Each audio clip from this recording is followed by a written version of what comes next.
Although shows like Emily in Paris or films like The Da Vinci Code would have you believe that Paris apartments and visits to the Louvre are little more than a Mona Lisa sighting and a little flirting with the chef on the floor below you, in truth, the most luxurious apartments in the City of Lights are hiding in plain sight within the world's most famous museum. You see, while tourists jostle for position in front of famous paintings or dash between gift shops, a set of rooms exists that would make even the most jaded luxury real estate agent question their definition of opulence. Without a doubt, they're the kind of spaces that would have modern billionaires wondering if perhaps they should have been born in the 19th century. Therefore, in today's episode, I'll personally take you through the Napoleon III Apartments, the most luxurious apartments, as it were, in Paris, where government bureaucracy once dressed better than modern royalty and created what might be the most sumptuous workplace in world history.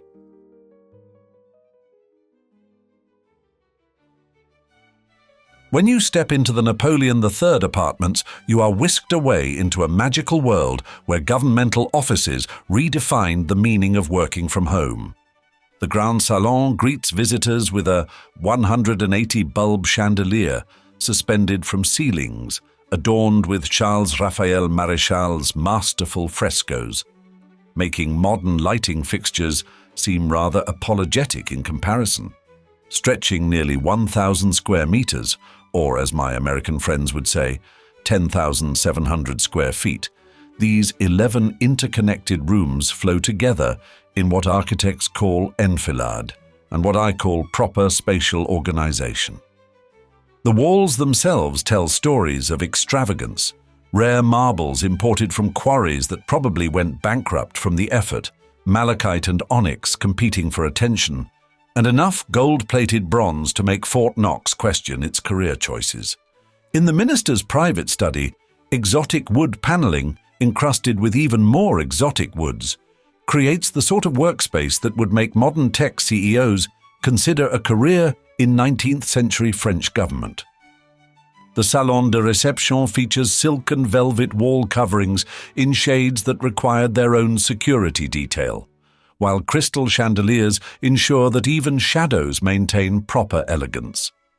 Large mirrors multiply these already generous spaces infinitely, because when you've created rooms this magnificent, why not see them from every angle?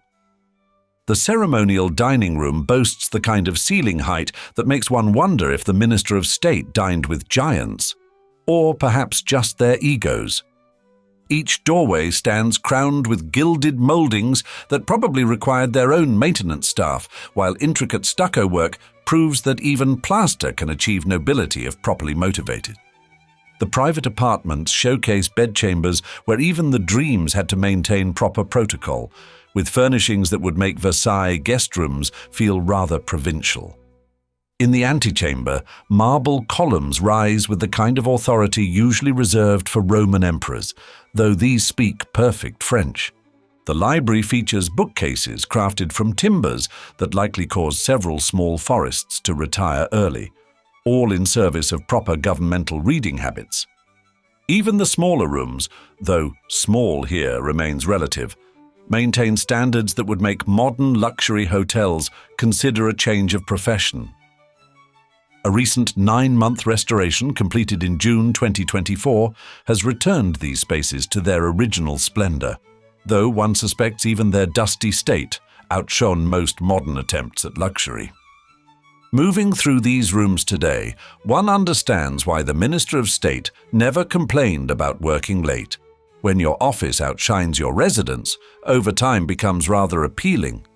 But perhaps we should discuss how such magnificence came to exist in the first place, a tale that makes modern construction projects seem rather unambitious in comparison.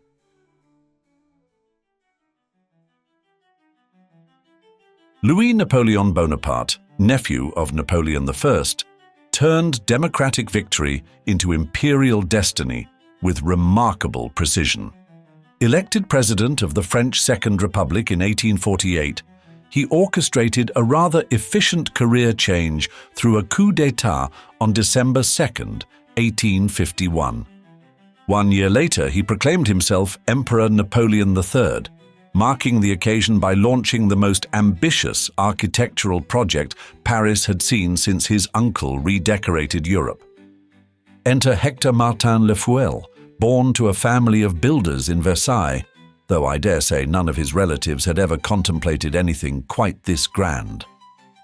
After studying under the renowned Jean-Nicolas Huyot and winning the prestigious Prix de Rome in 1839, Le Fouel's Italian sojourn polished his architectural sensibilities to a properly imperial shine. His masterful work on the Château de Meudon and the Manufacture Royale de Porcelaine de Sèvres caught Napoleon III's discerning eye, rather like being noticed by the architectural equivalent of a talent scout.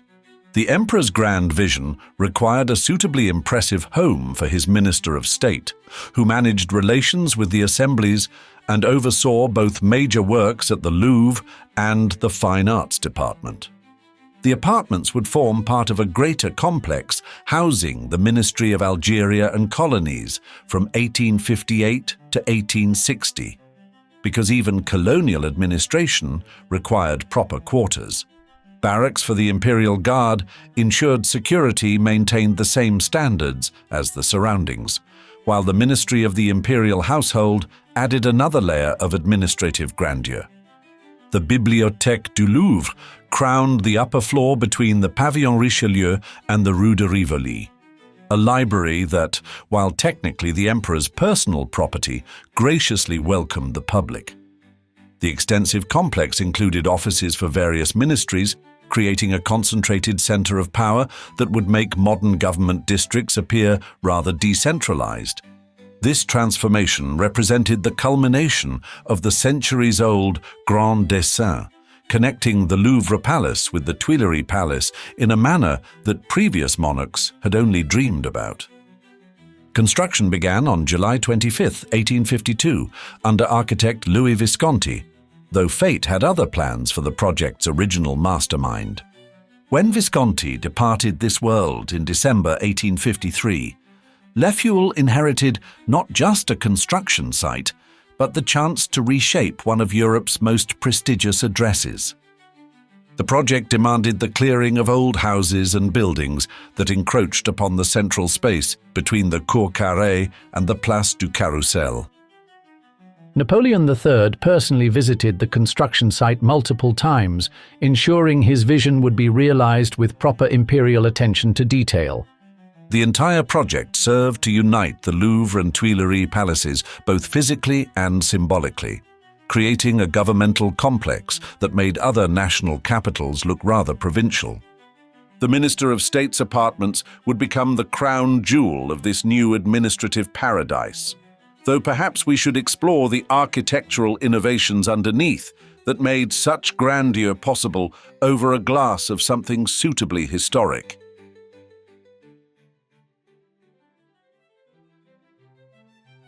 Below the gleaming ministerial apartments lay a remarkable world of equestrian engineering that would make modern parking garages seem positively pedestrian. An extensive complex of stables accommodated 149 horses and 34 carriages, because even government transportation required proper accommodation. At the heart of this underground realm stood the brick-and-stone Salle du Manège, a monumental indoor riding space that resided beneath the Salle des États. Two interior courts, named after Caulaincourt and Visconti, flanked this impressive equestrian theatre, though Caulaincourt's would later be renamed after Le Fouel following the architect's death in 1880. The great equerry Émile Félix Fleury supervised these stables from his spacious apartment on the western side of the Cour Le Fouel, complete with a porticoed balcony. Because even horse management required architectural gravitas, the underground complex featured sophisticated tunnel and elevator systems leading directly into hotel lobbies, ensuring dignified arrivals regardless of weather. Lefeule's innovative use of iron frameworks and glass skylights broke new ground in French architecture, though he carefully concealed these modern materials behind classical facades. The architect employed electroplating instead of traditional wrought iron for certain elements, a cost-saving measure that would have raised eyebrows had anyone known about it at the time. The brick and stone Salle du Manège showcased particularly innovative capitals featuring heads of horses and other animals, crafted by renowned sculptors Emmanuel Frémier and Pierre-Louis Rouillard. In the Cour Lefeuille, 4 bronze groups of wild animals by Rouillard stand guard at the start of 2 horse ramps, lending a rather dramatic air to what was essentially a government parking facility. Above these ramps, a monumental group of 3 surging horses echoes the famous Chevaux du Soleil at the Hôtel de Rohan, though I imagine these horses enjoyed better stabling. The complex included lodgings for the palace's service personnel and barracks for the Cent Garde squadron, ensuring that even security maintained proper standards of accommodation. Lefeule's genius showed in his ability to incorporate modern conveniences while maintaining classical appearances, rather like hiding 21st century amenities in 18th century furniture. The underground network connected various parts of the palace complex through a series of discrete passageways and technical spaces. Innovative ventilation systems ensured the comfort of both horses and humans. No small feat in 19th century Paris. The architect's attention to detail extended even to the drainage systems, which utilized the latest engineering advances of the era. Though perhaps the most remarkable aspect of this underground world was how it remained invisible to the privileged souls above. Much like a proper butler, it simply made things work. Now, darlings, shall we ascend to discuss the rather more visible aspects of daily life in these imperial corridors?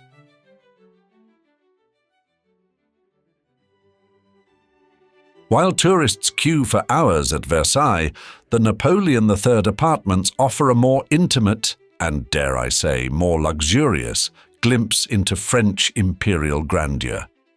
These apartments surpass the average palace tour by providing something rather rare in historic spaces, rooms that actually feel lived in, albeit by people with rather expensive taste. The Grand Salon rivals Versailles' Hall of Mirrors, though here one can actually see the 180-bulb chandelier without elbowing past 200 fellow tourists with selfie sticks. Unlike the Château de Fontainebleau's formal halls or Compiègne's imperial quarters, these apartments showcase daily life at its most refined, if one considers gold-plated bronze door handles part of daily life. The marble work throughout these chambers exceeds that found in most Parisian hotels, particuliers, while the silk wall coverings would make the Ritz Paris consider a renovation. Visitors expecting another dusty palace tour find instead rooms restored to their original splendor through a meticulous 9-month renovation completed in June 2024. The wood paneling alone, featuring exotic species from across the French Empire, offers more artistic merit than many museum collections. Unlike the Musée Carnavalet's period rooms, these apartments remain in their original location, allowing visitors to experience spaces exactly as 19th century ministers and diplomats did. The ceiling heights in ceremonial spaces create an atmosphere of grandeur that even the Opéra Garnier might envy, though with considerably better acoustics for diplomatic conversations. Each room flows perfectly into the next, creating the kind of enfilade that makes other palace layouts seem rather unimaginative. The private study demonstrates how government officials once worked in surroundings that would humble modern luxury hotels. Modern museum amenities complement these historic spaces perfectly, offering comfort without compromising the 19th century ambiance. The apartment's location in the Louvre's Richelieu wing means visitors can combine their tour with the world's greatest art collection, rather efficient even by ministerial standards. For those seeking respite from Parisian crowds, these rooms offer peaceful grandeur away from the tourist thoroughfares of the Louvre's main galleries. The recent restoration allows visitors to experience these spaces much as they appeared during the Second Empire, though perhaps with slightly less formal dress requirements. Contemporary audiences particularly appreciate the apartment's scale. Grand enough to impress, intimate enough to imagine actually living here. These rooms prove that sometimes the most extraordinary experiences in Paris hide behind rather ordinary museum doors. For those seeking to understand how power and luxury once coexisted, these apartments offer a masterclass in imperial aesthetics. Now, in the final chapter, we'll discuss the practical matters of visiting this hidden gem. After all, even the most refined experiences benefit from proper planning.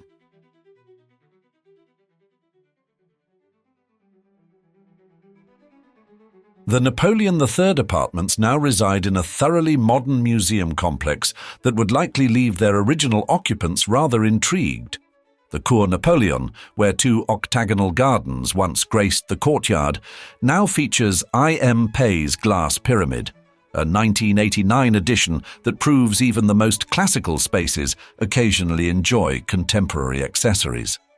The former space of the Tuileries Palace, tragically lost to fire during the Paris Commune of 1871, has transformed into the elegant Tuileries Garden, where modern visitors enjoy rather more casual promenades than their imperial predecessors.